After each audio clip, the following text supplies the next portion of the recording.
मित्रों नमो नमः। मैं नागेंद्र दुबे BA द्वितीय वर्ष के पाठ्यक्रम में निर्धारित कठोपनिषद की प्रथमाध्याय की प्रथम वल्ली के लगभग 7 मंत्रों की व्याख्या मैं अपने इस कक्षा की पहले वाली कक्षा में आप सबको पढ़ा चुका हूँ। उसके बाद 8वें 9वें और जो भी आगे के प्रसंग प्राप्त श्लोक हैं उनको मैं आपको इस वीडियो में पढ़ाने का प्रयास करूँगा। प्रिय विद्यार्थियों, यह जो हमारा विषय है कठोपनिषद, इसकी पृष्ठभूमि पर थोड़ी सी बात करूँगा। आपको पता है कि उद्दालक ऋषि का पुत्र नचिकेता यमराज के दरवाजे पर पहुँचा तो संभवतः यम जी नहीं थे, और जब लौट करके आए तो उन्होंने वैवस्वत को कहा कि आप जल ले आएं, क्योंकि ब्राह्मण अतिथि जो है वो वैश्वानर अग्नि के रूप में गृहान घरों में प्रवेश करता है और उसकी शांति जल से होनी चाहिए। इसलिए आप अर्घपाद्य आदि हेतु है ना जल इत्यादि का प्रबंध करें। इतनी बात हो चुकी थी। इसके बाद का पाठ्य क्या है, इसके बाद की विषय वस्तु क्या है, इसके बाद का क्या प्रसंग है, वो हम आप यहाँ समझेंगे। तो इसी क्रम में उन्होंने कहा कि यदि यमराज जी कह रहे हैं कि यदि ब्राह्मण अतिथि घर में प्रवेश किया है तो सर्वप्रथम जल अर्घपाद्य आदि लेकर के उपस्थित हो जाना चाहिए। यदि ऐसा नहीं किया जाता है तो उसका क्या बुरा प्रभाव है वह जो है आपको 8वें मंत्र में बताया गया है। तो प्रथमा अध्याय प्रथमा वल्ली और 8वां मंत्र 8वें मंत्र में कहा गया कि आशा प्रतीक्षे संगतम सोनताम च इष्टापूर्ते पुत्र पशुस्य शर्वान् एतद् वृङ्क्ते पुरुषस्याल्पमेधशो यस्यानस्नन् वसति ब्राह्मणो गृहे। एक एक बात को आप समझने की कोशिश करिएगा। बोले आशा प्रतीक्षे संगतम सोनताम च इष्टापूर्ते पुत्र पशुस्य शर्वान् एतद् वृङ्क्ते पुरुषस्याल्पमेधशो यस्यानस्नन् वसति ब्राह्मणो गृहे। इसका वक्ता यमराज जी है। इसके वक्ता कौन है? यमराज जी है ना। श्रोता कौन है? तो उनकी पत्नी हैं और वैवस्वत जी हैं, है ना। तो कह क्या रहे हैं कि यस्य है ना, जिसके गृहे घर में ब्राह्मण अनशनन वसति। अनशनन माने बिना कुछ खाए पिए, अर्थात भूखा प्यासा। वसति माने निवास करता है। अनशनन भूखा निवास करता है। यस्य गृहे ब्राह्मणो अनशनन वसति। यस्य जिसके गृहे माने घर में ब्राह्मण अनशनन वसति भूखा है ना निवास करता है। तो बोले पुरुषस्य अल्पमेधसः। अल्पमेधसः पुरुषः, उस अल्पमेधस पुरुष अल्प बुद्धि वाले पुरुष की एतद् वृङ्क्ते, यह सब कुछ नष्ट हो जाता है। बात समझ में आया? बोले यस्य अल्पमेधसो पुरुषः, ऐसे कर सकते हैं कि जिस अल्पमेध, मेधा माने बुद्धि और अल्पमेध माने मंद बुद्धि, जिस मंद बुद्धि पुरुष के गृह माने घर में अनशनन ब्राह्मणो वसति, भूखा ब्राह्मण भूखा प्यासा बिना कुछ खाए पिए यदि ब्राह्मण निवास करता है तो एतद् वृङ्क्ते, तो उस मंद बुद्धि का यह सब कुछ नष्ट कर देता है। क्या क्या नष्ट कर देता है? वृङ्क्ते माने नाश कर देता है, एतद् माने यह है ना। तो यह सब नष्ट कर देता है, यह सब नष्ट हो जाता है। क्या क्या नष्ट हो जाता है? तो आशा प्रतीक्षे संगतम सोनताम च इष्टापूर्ते पुत्र पशुस्य शर्वान्। बोले आशा, आशा रूपी फल और क्या, तो बोले प्रतीक्षा रूपी फल, और संगतम, और दोनों के है ना मिलन से प्राप्त होने वाला जो फल है वह, और च सुनृताम, और सुनृत अर्थ होता है सुंदर वाणी, और सुंदर वाणी है ना बोलने का जो उसे फल मिलना है उसका भी नाश हो जाता है। इष्ट और पूर्त, तो इष्ट कर्म का नाश हो जाता है। इष्ट का अर्थ होता है यज्ञ, उसने यज्ञ इत्यादि जितने भी किए हैं उसका भी फल उसे नहीं मिल पाता है, उस फल का नाश कर देता है। और बोले पूर्त का अर्थ होता है आराम कर्म, जैसे परोपकार हेतु जो भी कार्य किए गए हैं उसे कहते हैं पूर्त कर्म। जैसे बाग बावली है ना, जो है बाग बावली हुआ, कुआं है ना, विद्यालय हुआ, अनाथालय हुआ, ये सारे जो कार्य परोपकार हेतु किए गए हैं तो उन्हें कहते हैं पूर्त कर्म। उन कर्मों का भी और है ना उन कर्मों के फल का भी, और पुत्र पशुंश्च सर्वान, और सर्वान पुत्र पशुंश्च, च माने और, पुत्र पशु सर्वान, और समस्त पुत्र और पशुओं का भी एतद् वृंगते माने यह क्या करता है, नाश कर देता है। क्या नाश कर देगा भाई, तो बोले यस्य अल्पमेधसो पुरुषस्य, जिस मंद बुद्धि व्यक्ति के घर, गृह माने घर में, अनस्नन ब्राह्मणो वसति, भूखा ब्राह्मण निवास कर जाए तो उसका प्रभाव यह है कि उस व्यक्ति का, उस मंद बुद्धि व्यक्ति का आशा रूपी फल, प्रतीक्षा रूपी फल, संगत दोनों के मिलन से प्राप्त होने वाला फल, सुंदर वाणी बोलने का जो है ना फल है वह, इष्ट यज्ञादि करने का जो फल है, पूर्त कर्म अर्थात आराम कर्म, या जिसे हम कह सकते हैं कि परोपकार आदि से प्राप्त होने वाले फल, तथा सर्वान पुत्र पशुओं से हम समस्त पुत्र और पशुओं का नाश कर देता है। अब आप समझ गए, तो यह जो है ब्राह्मण अतिथि के रूप में यदि आया तो एक प्रकार से आग तुल्य होता है और वह आग सबको जला देता है। तो यहाँ आशा रूपी फल और प्रतीक्षा रूपी फल, थोड़ा यहाँ पर बात हो जाए, आशा क्या है और प्रतीक्षा क्या है। दोनों को प्रायः लोग एक ही समझ लेते हैं, है ना, तो ऐसा नहीं है, दोनों एक नहीं है बल्कि दोनों अलग अलग हैं। आशा और प्रतीक्षा, देखिए आशा जो होती है ना, उसमें निश्चित का अभाव होता है, लेकिन प्रतीक्षा जो होती है वो निश्चित वस्तु की होती है। आशा में वस्तु मिल भी सकती है और नहीं भी मिल सकती है, लेकिन प्रतीक्षा में वस्तु से मिलन होगा, बिल्कुल सत्य है। जैसे आप रेलगाड़ी की आशा नहीं करते हैं, आप रेलगाड़ी की प्रतीक्षा करते हैं। प्रतीक्षा करने का मतलब ये हुआ कि हम गाड़ी की प्रतीक्षा कर रहे हैं, इसका मतलब गाड़ी निश्चित रूप से आएगी, है ना, परंतु आकाश में बादल देखे है ना तो आशा करते हैं कि बरसात हो सकती है। ये प्रतीक्षा नहीं है, आशा है। आशा का मतलब यह है कि बरसात हो भी सकती है और नहीं भी हो सकती है। तो वस्तु जब जिसमें निश्चित हो जाए, जहाँ वस्तु से मिलन निश्चित होगा, उसे हम क्या कहेंगे, प्रतीक्षा, और उसके इंतज़ार में बैठना। परंतु हम जिसके इंतज़ार में बैठे हैं वो मिल भी सकता और नहीं भी मिल सकता, ये क्या है, यह आशा है। बात समझ में आया। तो ये आशा रूपी फल और प्रतीक्षा रूपी फल दोनों के मिलने से, दोनों के मिलन से प्राप्त होने वाला फल, और सुंदर वाणी है ना, सत्कर्म और सुंदर वाणी है ना, जो ईमानदारी और सत्यता बोलने का जो फल है वो उसका भी नाश कर देता है। पुत्र पशुओं का नाश करेगा। इष्ट मन यज्ञ आदि से प्राप्त होने वाले कर्मों का नाश करता है। पूर्त कर्म अर्थात जो है परोपकार इत्यादि हेतु, जैसे कुआं, बाग, बावली, तालाब, अनाथालय है ना, इस तरह के जो भी आश्रम इत्यादि चलवाए जाते हैं, उनसे प्राप्त होने वाले जो भी फल हैं, उन समस्त फलों का जो है यह नाश कर देता है। अब बात समझ में आई। इसलिए हे वैवस्वत, ब्राह्मण का निश्चित रूप से क्या करिए, सत्कार हेतु आप जल इत्यादि का प्रबंध करिए, अर्घपाद्य आदि है ना ले आइए। तो यह बात जो है उन्होंने एक अतिथि सत्कार हेतु कही। और आप जानते हैं इसी तरह तैत्तरीय उपनिषद में भी बात आई है। क्या आई है, मातृदेवो भवः, पितृदेवो भवः, आचार्य देवो भवः, अतिथि देवो भवः, इस तरह की बातें आई हैं। और आप जानते हैं कि हम भारतीय संस्कृति में है ना, अर्थात हमारी सनातन संस्कृति में पंच महायज्ञ किए जाते थे और वे नित्य यज्ञ होते थे, उन्हें प्रतिदिन किया जाता था। प्रत्येक गृहस्थ व्यक्ति जो है ना, लगभग आज भी करता ही है।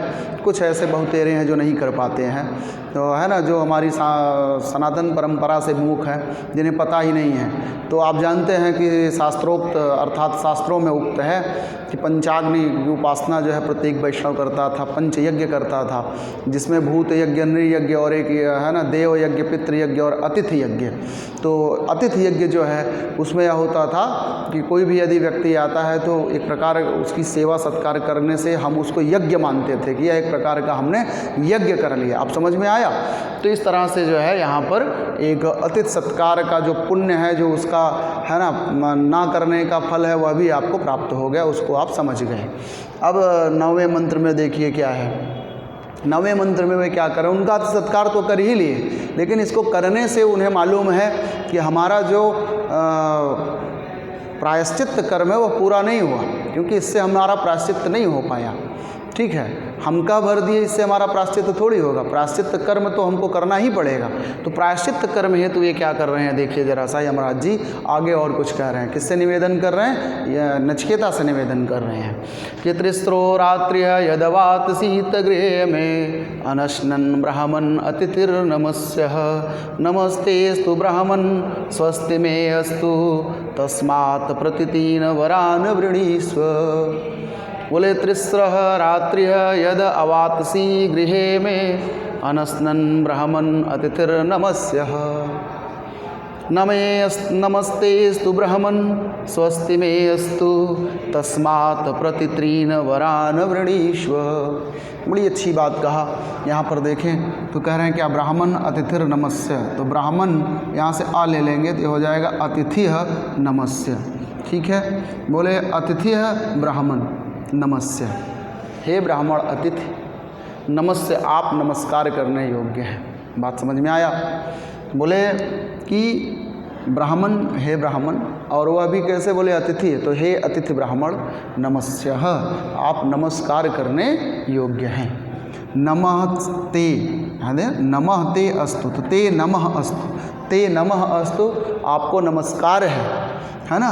ब्राह्मण, हे ब्राह्मण, आपको नमस्कार है। और बोले मैं स्वस्थ अस्तु, आपको नमस्कार हो और मेरा कल्याण हो। आप समझ में आया? तो बोले क्या, ते नमस्ते, तो ते नमः, तुम्हें नमस्कार है, तो ते नमः अस्तु, आपको नमस्कार होवे ब्राह्मण, और मैं स्वस्थ अस्तु, और मेरा कल्याण होवे। अब समझ में आया? तो नचिकेता ने कहा नमस्ते अस्तु ब्राह्मण स्वस्ति में अस्तु, हे ब्राह्मण मैं आपको नमस्कार करता हूँ, आप मेरा कल्याण करें, यह भाव हो गया। ठीक है, और हे ब्राह्मण अतिथि आप नमस्कार करने योग्य हैं। फिर आगे बोले क्या कि त्रिस्रो रात्रि है यद अवातसी गृह में। तो बोले यद माने जो, त्रिस्रो रात्रि यद अवातसी गृह में। ठीक है, तो यहाँ पर जो है ये सब विसर्ग हो जाएंगे, विरामो अवसानम से अवसान संज्ञा और खरवसानो विसर्जनीय से विसर्ग आदेश। तो त्रिस्रो रात्रि यद अवातसी गृह में अनश्नन् ब्राह्मण अतिथि नमस्य। तो यहाँ तो आपको समझ में आ गया, अतिथि नमस्य, नमस्ते अस्तु ब्राह्मण स्वस्ति में अस्तु, इतनी बात आप समझ में आ गई है।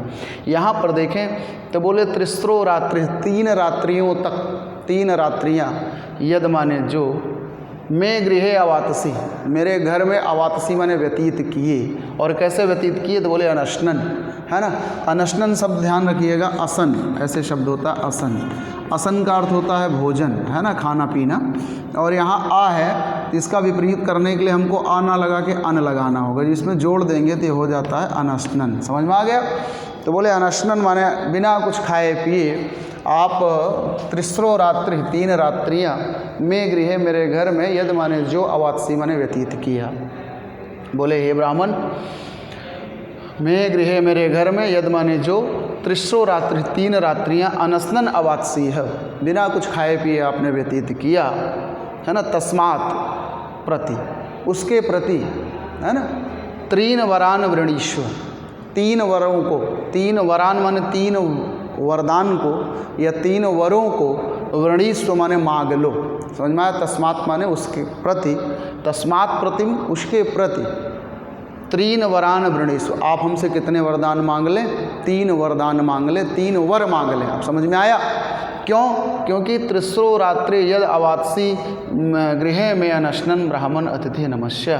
तो मैं गृह अनश्नन् त्रिस्रो रात्रि यद अवातसी, यद माने जो, अनस्नन बिना कुछ खाए पिए 3 रात्रि 3 रात्रियाँ तक मैं गृहे अवात्से आप मेरे घर में व्यतीत किए, मेरे इंतजार किए, है ना। तस्मात् प्रति उसके प्रति आप 3 वरदान मांग लें। अब समझ में आ गया कि नहीं आया?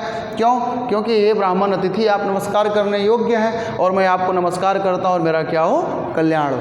ठीक है, तो आप बहुत ही व्यक्तित्ववान हैं, आप वास्तव में ब्राह्मण हैं, इसलिए मैं आपको नमस्कार करता हूँ, मेरा कल्याण हो। आप मेरे घर में 3 रात्रियों तक इंतजार किए मेरा, अतएव आप हमसे 3 वरदान मांग लें। इसका भावरा और अनुवाद तो आपको संक्षेप में समझा ही दिया। तो आगे की जो बात है, अब वरदान के रूप में नचिकेता क्या मांगेगा?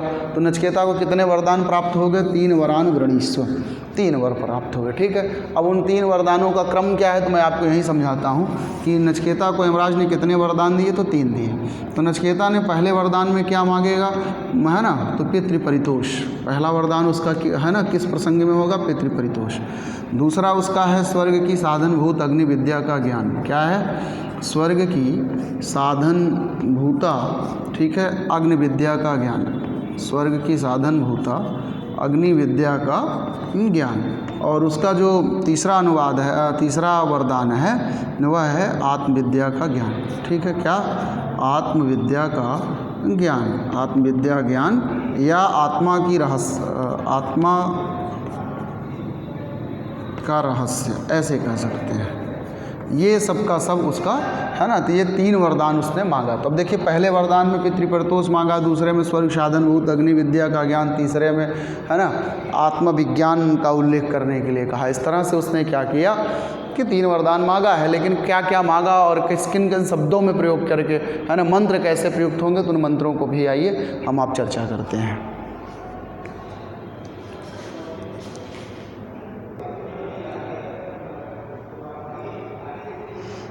तो आगे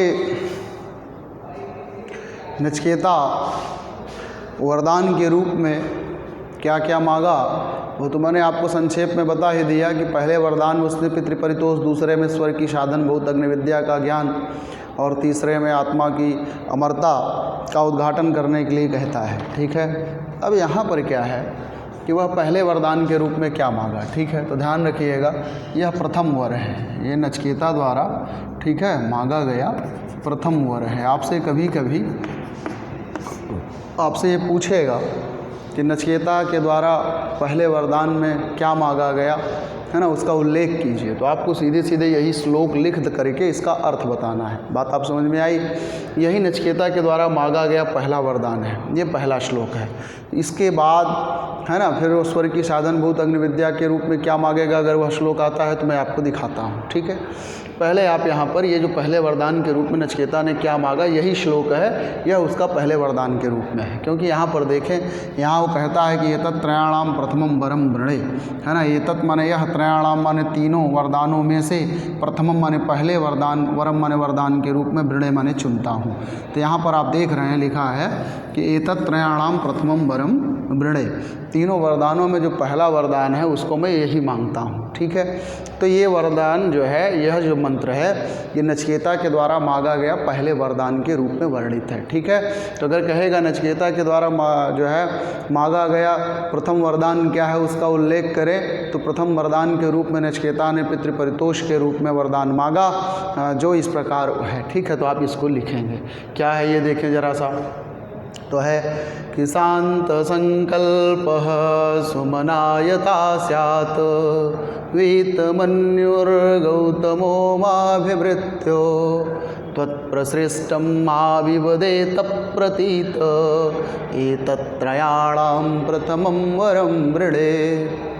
शांतं संकल्पः तु शान्तसंकल्पः सुमना यथा स्यात् वेतमन्युगौतमोऽहमाभिमृत्योः तत्प्रसृष्टं मा विवदेत प्रतीत एतत्त्रयाणां प्रथमं वरं वृणे।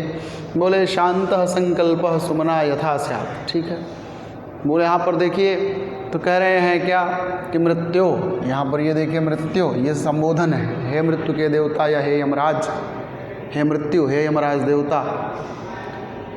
ठीक है, माँ भी, माँ अभी, मेरे प्रति, मेरे प्रति कहने का भाव यह है कि मेरे पिताजी जो हैं वे मेरे आ जाने से क्या है ना, बहुत दुखी होंगे।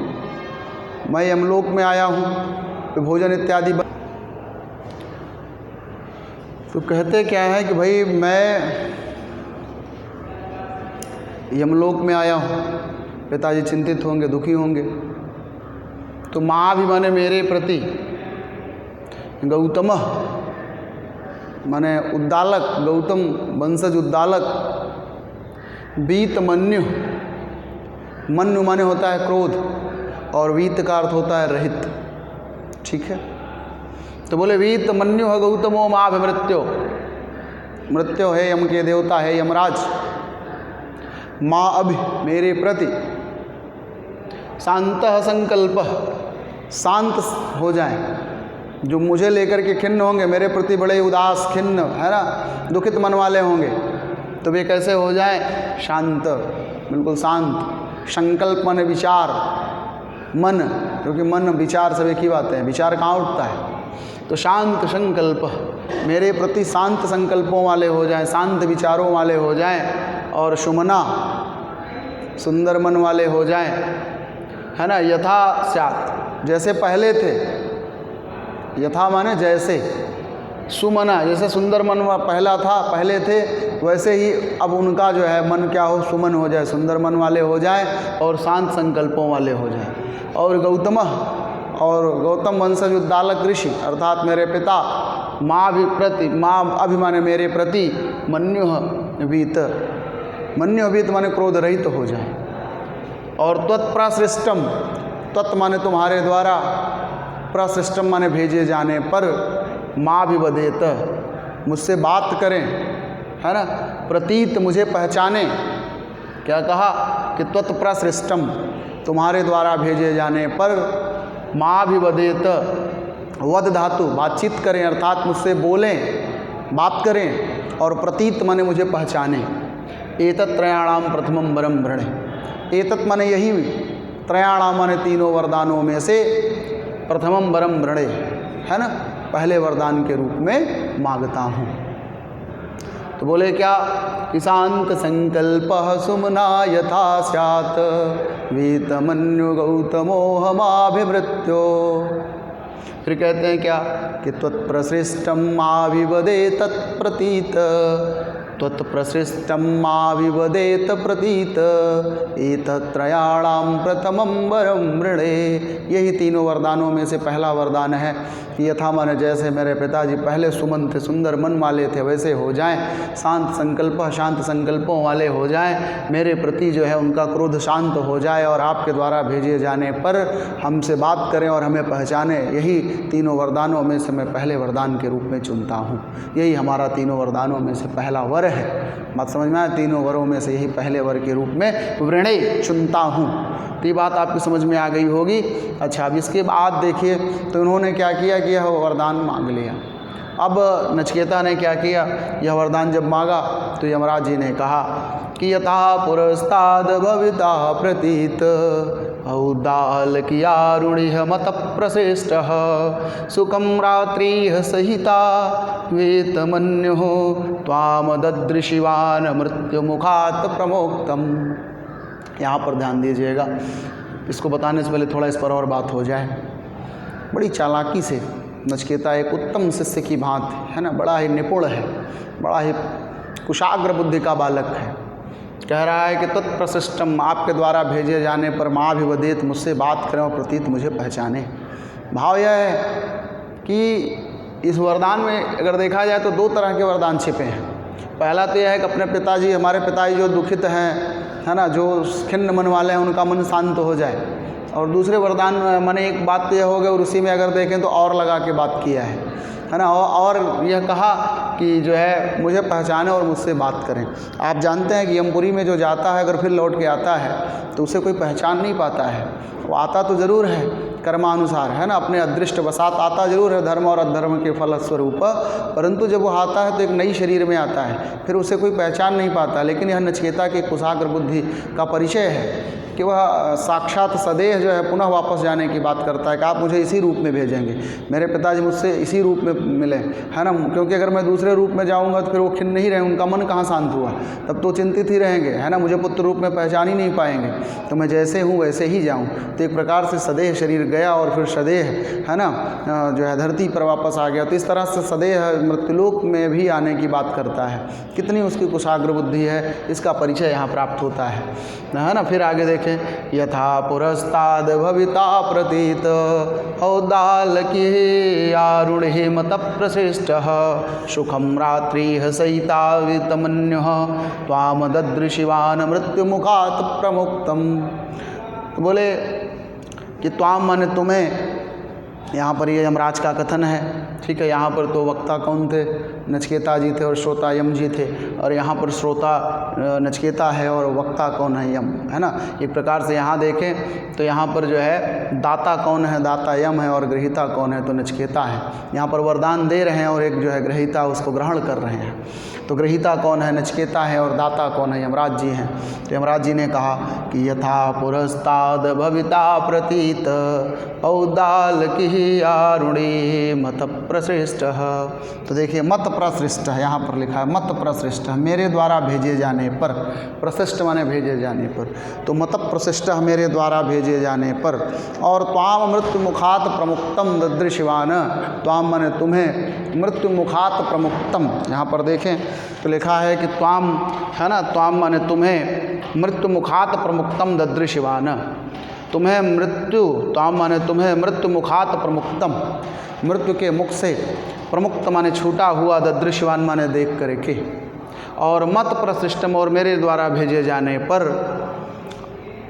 औदालकी आरुणि, आरुणि माने अरुण पुत्र, है ना, या अरुण का वंशज, उद्दालक ऋषि वीतमन्यु क्रोधरहित हो जाएगा, और सुखम रात्रि सहिता, और रात्रि माने और रात्रियाँ सुखम सहिता, सुखपूर्वक सोएगा, और रात्रियों में सुख से सुखपूर्वक सोएगा, और वीतमन्यु और क्रोध रहित हो जाएंगे, ठीक है। और फिर बोले यथा माने जैसे, पुरस्ताद माने पहले की भांति, भविता प्रतीत आपको पहचान लेंगे, आपको पहचानेगा। कहने का भाव यह हुआ कि यथा माने जैसे, पुरस्ताद माने पहले की भांति, तो पहले की भांति ही जैसे, पुरस्ताद यथा पहले के जैसे ही, भविता प्रतीत आपको, है ना, पहचानेंगे। कौन, तो बोले औदालकी है आरुणि, आरुणि माने अरुण का पुत्र, औदालकी माने उद्दालक, समझ में आया। तो बोले उद्दालक जो है वह पुरस्ताद यथा पहले के जैसे ही भविता प्रतीत आपको पहचानेगा। कब, बोले मत प्रशिष्ट मेरे द्वारा भेजे जाने पर, और त्वाम मृत्यु मुखात प्रमुक्तम, तुम्हें मृत्यु के मुख से, प्रमुक्त माने छूटा हुआ, है ना, ददृश्यवान देख करके, वीतमन्यु वह क्रोध रहित हो जाएंगे, और तुम्हारे पिता सुखम रात्रि सहिता, रात्रि माने रात्रियों में, सुखम सहिता सुखपूर्वक क्या करेंगे, शयन करेंगे। बात आप समझ में आई कि हे यम नचिकेता, मत प्रशिष्ट मेरे द्वारा भेजे जाने पर, है ना, अरुण पुत्र उद्दालक, पुरस्ताद यथा पहले के जैसा ही भविता प्रतीत आपको पहचान लेंगे, और मृत्यु मुखात त्वाम प्रमुक्तम, त्वाम मृत्यु मुखात प्रमुक्तम ददृश्यवान, त्वाम मृत्यु मुखात प्रमुक्तम, तुम्हें मृत्यु के मुख से, प्रमुक्त माने छूटा हुआ, ददृश्यवान माने देख करके, वीतमन्यु क्रोधरहित हो जाएंगे, और सुखम रात्रि, रात्रि माने उसकी जितनी भी रात्रियां हैं वह सुखम सहिता सुखपूर्वक शयन करेगा। इस तरह से क्या हुआ कि यमराज जी ने नचिकेता को क्या किया, प्रथम वरदान पितृपरितोष के रूप में उन्हें प्रदान कर दिया। तो प्रिय विद्यार्थियों, आप यह समझ सकते हैं कि यह दोनों जो हैं एक पूर्वापर भाव इनमें है ना, पूर्वापर एक दूसरे से संबंधित हैं, इसमें मांगा गया और इस पर प्रदान किया गया। तो एक का वक्ता नचिकेता और दूसरे के वक्ता जो है यमराज जी हैं। तो यहाँ पर आप समझ गए होंगे कि यहाँ पर नचिकेता ने मांगा और यहाँ पर यमराज ने उनको प्रदान किया। तो प्रिय विद्यार्थियों, ये पहला मंत्र पहला वरदान के रूप में है और पहले वरदान का ये फल है, ठीक है। तो ये शंका है, ये समाधान है। तो यहाँ पर ध्यान रखिए, अगर आपसे कह देगा कि नचिकेता के द्वारा उल्लिखित प्रथम वर का उल्लेख कीजिए, है ना, तो आप ये सीधे सीधे यही लिख देंगे। और ये और नचिकेता के यमराज के द्वारा दिया गया नचिकेता को प्रथम वरदान क्या है उसका उल्लेख करें, तो आप इसको लिख दीजिएगा। बात आप समझ में आ गई? अच्छा, तो अगर समझ में आ गई हो तो बहुत अच्छी बात है। तो आपसे एक प्रश्न मैं ऐसे पूछ लेता हूँ, नचिकेता ने अपने तीनों वरदानों में से पहला वरदान किस रूप में, पहले वरदान में क्या मांगा? तो उसका उत्तर आप क्या बताएंगे? पितृपरितोष। ठीक है, और इसको याद भी कर लीजिएगा। कैसे याद करेंगे? तो इसको, है ना, एक बार गा लीजिएगा और आपको याद हो जाएगा, पढ़ लीजिएगा कि शांत संकल्प सुमना यथा स्यादवीतमन्यु गौतमो माभिमृत्यो। और फिर आप बताएंगे कि त्वत्प्रसृष्टम माभिवदेत प्रतीत एतत्त्रयाणां प्रथमं वरं वृणे। इस तरह से आप इसको एक दो बार प्रयास कर लीजिएगा, गाने का प्रयास करेंगे तो जैसे ही धीरे धीरे आप इसको गुनगुनाएंगे, एक दो बार पढ़ेंगे तो आपको ये कंठस्थ हो जाएगा, और कंठस्थ हो जाएगा तो आपके लिए बहुत ही लाभकारी होगा। ठीक है, ये आपको प्रथम वरदान जो है हमेशा याद रखना चाहिए, क्योंकि आपसे तीनों वरदानों का क्रम, है ना, पूर्वक उल्लेख करने को कभी कभी एक लांग प्रश्न दे देता है। तो पहला वरदान ये रहा, फिर इसके बाद दूसरा वरदान क्या है, तीसरा क्या हो, मैं आपको समझाता हूँ। ठीक है, तो आज इस ऑनलाइन कक्षा में बस इतना ही।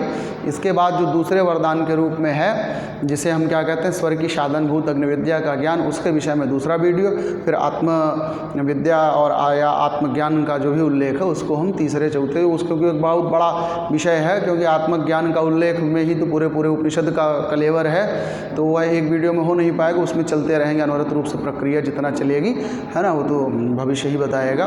तो अभी क्या है कि आज के लिए बस इतना ही। बाकी जो है दूसरा वरदान का उल्लेख मैं आपको इसके बाद वाली कक्षा में प्रोवाइड करूँगा। इन्हीं शब्दों के साथ धन्यवाद। पुनर्मिलामः।